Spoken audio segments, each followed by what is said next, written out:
نحمده ونستعينه ونستغفره ونعوذ بالله من شرور أنفسنا ومن سيئات أعمالنا من يهده الله فلا مضل له ومن يضلله فلا هادي له ونشهد أن لا إله إلا الله وحده لا شريك له لا ضد له ولا ند له ولا مثل له ونشهد أن سيدنا وسندنا وحبيبنا وحبيب ربنا وطبيب قلوبنا ومولانا محمدا عبده ورسوله الذي أرسله الله تعالى بالحق بشيرا ونذيرا وداعيا إلى الله بإذنه وسراجا منيرا أما بعد فأعوذ بالله من الشيطان الرجيم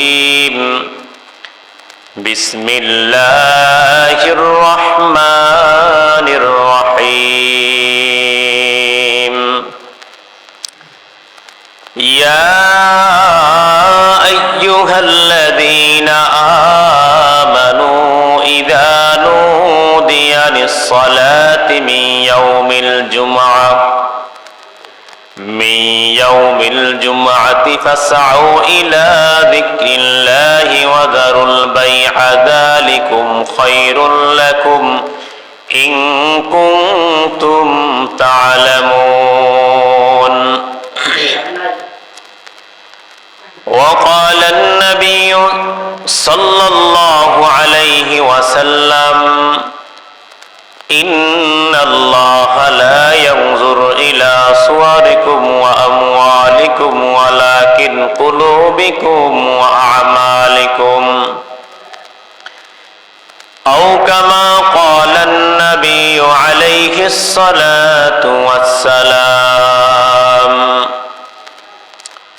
وصدق رسوله النبي الكريم ونحن على ذلك من الشاهدين والشاكرين والذاكرين والحمد لله رب العالمين وقال تعالى في شان حبيبه ومحبوبه ومعشوقه مخبرا وآمرا إن الله وملائكته يصلون على النبي يا أيها الذين آمنوا صلوا عليه وسلموا تسليما اللهم صل على محمد وعلى آل محمد كما صليت على إبراهيم وعلى آل إبراهيم إنك حميد مجيد اللهم بارك على محمد وعلى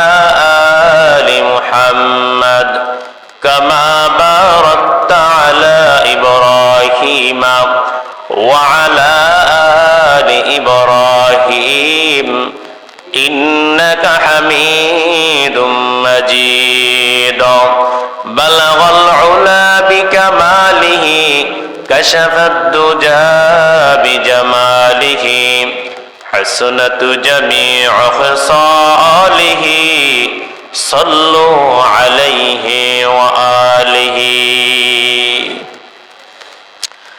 محمد ने आकर कुफर को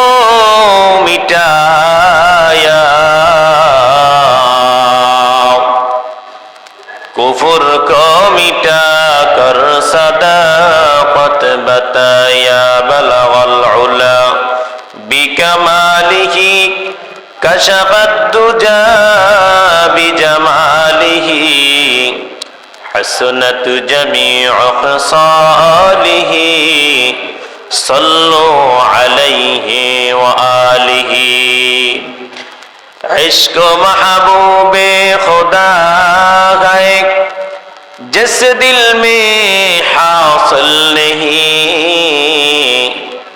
لاکھوں مومن ہو مگر ایمان میں کامل نہیں بلغ العلا بکمالہ کشف الدجى بجماله حسنت جميع خصاله صلوا عليه وآله رخسار سے برقع کا ذرا پردہ اٹھا دو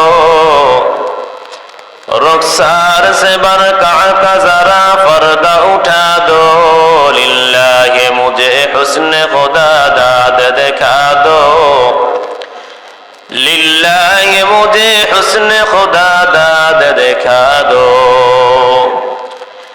اے بحر کرم صدقہ حسین ابن علی کا پیاسا ہو مجھے شربت دیدار پلا دو پیاسا ہو مجھے شربت دیدار پلا دو میں دور و مجبور ہوں اے سید عالم میں دور و مجبور ہوں اے سید عالم دیدار دکھاتے نہیں آواز سنا دو دیدار دکھاتے نہیں آواز سنا دو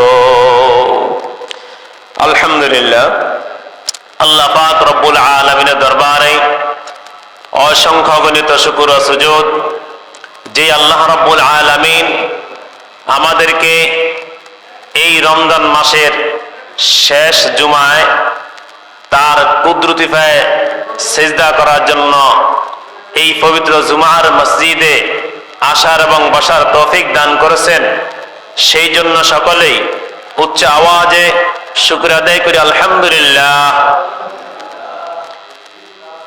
এই রমজান মাসের আজকের এটি শেষ জুমা হতে পারে অনেকেই দুনিয়া থেকে চলে যাবে আগামী তার এই জুমা পাওয়ার সম্ভাবনা নাই। আসলে মানুষ তো মরণশীল অবশ্যই মরতে হবে কিন্তু এই যে জুমাটা চলে যাইতেছে শেষ জুমা বিদায় জুমা এই রমজান মাসের অনেক কষ্ট লাগে। যদি সারা বছর রমজান থাকতো কত ভালো হইতো কি বলেন স্নেক কামাইতাম আর আল্লাহ দরবারে কান্নাকাটি করতাম অনেক সুন্দর লাগতো। তো আসলে এটাই সৃষ্টির নিয়ম এটাই দুনিয়ার নিয়ম মাস আসবে মাস যাবে মানুষ আসবে মানুষ যাবে এটাই সাধারণ। তবে যেহেতু রমজান মাস শেষের কাছাকাছি তা আমরা সবসময় রমজান মাসে যেই পরিমাণে ইবাদত করছি এই পরিমাণে ইবাদতকে রমজানের বাইরে যেন করা যায় সেই চেষ্টাকে আমাদের করতে হবে। আমরা দুনিয়ার জন্য কত কিছুই না করি বাড়ি গাড়ি কত কিছুই করি কিন্তু আসলে আমাদের আসল তো হলো আখিরাত আমাদের আসল বাড়ি হলো জান্নাত আমাদের আসল বাড়ি কোনটা জান্নাত। তো দুনিয়ার বাড়িকে আমরা না সাজায়ে দুনিয়ার বাড়িকে আমরা না সাজায়ে আমরা কি করব আখিরাতের বাড়িকে সাজাবো। বলেন কার বাড়িকে আখিরাতের বাড়িকে আমরা কি করব সাজাবো। যদি আমরা আখিরাতের বাড়িকে সাজাইতে পারি তাহলে আমরা সফল কামিয়াব কি বলেন। যদি আমরা আখিরাতের বাড়িকে সাজাইতে না পারি তাহলে আমরা সফল কামিয়াব না।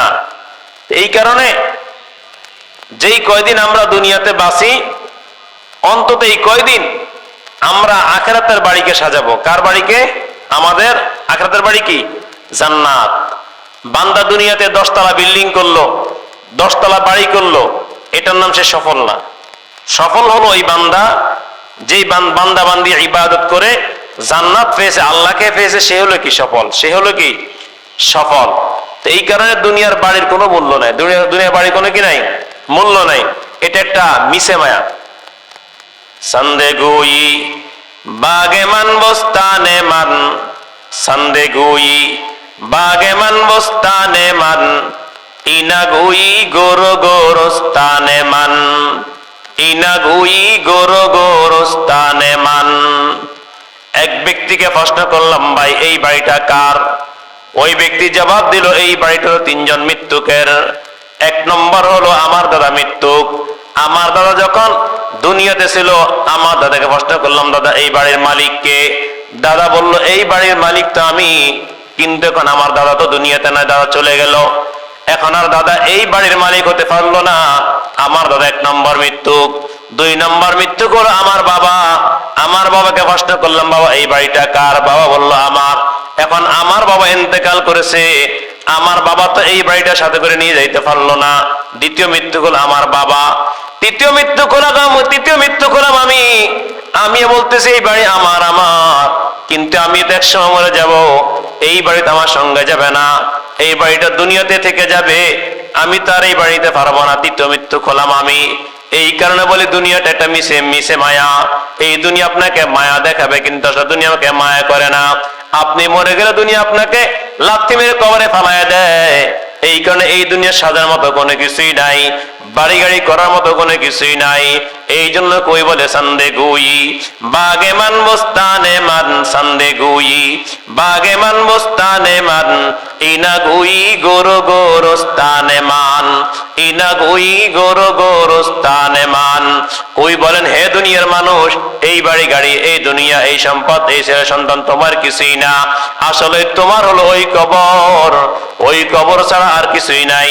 তুমি কবরকে সাজাও বান্দা, তুমি যদি কবরকে সাজাইতে পারো, তাহলে তোমার কবরে জোরে শান্তি হবে, আখিরাতে জোরে শান্তি হবে। তার বিনিময়ে আল্লাহ রাব্বুল আলামিন তোমাকে জান্নাত দান করবেন। তো এই কারণে আমরা দুনিয়ার বাড়িকে না সাজে কোনটাকে সাজাতে হবে? আখিরাতের বাড়িকে। কার বাড়িকে? আখিরাতের বাড়িকে সাজাতে হবে। যেহেতু আমাদের রমজান প্রায় শেষের কাছাকাছি, আল্লাহ নবী বলেন, যেই ব্যক্তিকে রমজান মাসে নিজেকে সাজাইতে পারে না, নিজেকে উন্নত করতে পারে নাই, নিজেকে আল্লাহর দরবারে দামি বানাইতে পারে নাই, ওই ব্যক্তির মতো হতভাগা দুনিয়াতে আর কেউ হতে পারে না। ওই ব্যক্তির মতো নাফরমান আর কেউ হতে পারে না। এই কারণে বলতেছি, হে দুনিয়ার ইমানদাররা, একমাত্র আল্লাহকে পাইতে হলে এই রমজান মাসে যেভাবে আমরা ইবাদত করেছি, এরকম ভাবে আমরা ইবাদত করব। যদি কোনো মানুষ ইবাদত করতে পারে, তাহলে আমরা কি করব? আল্লাহ রাব্বুল আলামিন আমাদেরকে এই ইবাদতের কারণে আমাদেরকে মাফ করে দিবেন।